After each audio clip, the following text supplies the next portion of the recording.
In Afrikaans is daar 'n woord wat ons gebruik, wat ander mense van ander tale laat kopkrap. En dit is die woordjie ja, nee.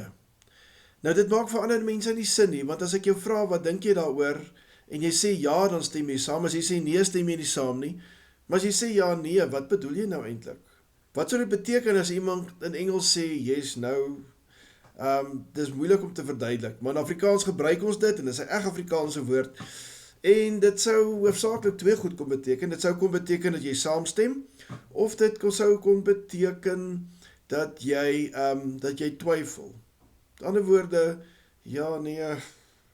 Maar die interessante ding is, as ek vir jou vra om vir my iets te gaan doen of iets te gaan haal, en jy sê vir my, ja, nee, dan het ek geen waarborg dat jy dit gaan doen nie.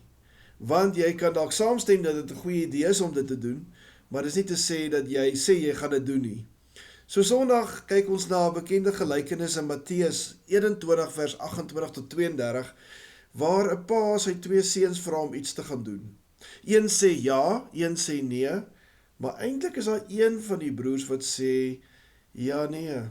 En ons gaan bietjie daarna kyk. Ons gaan ook kyk wat daardie gelykenis vir ons vandag beteken. Sien jou Sondag.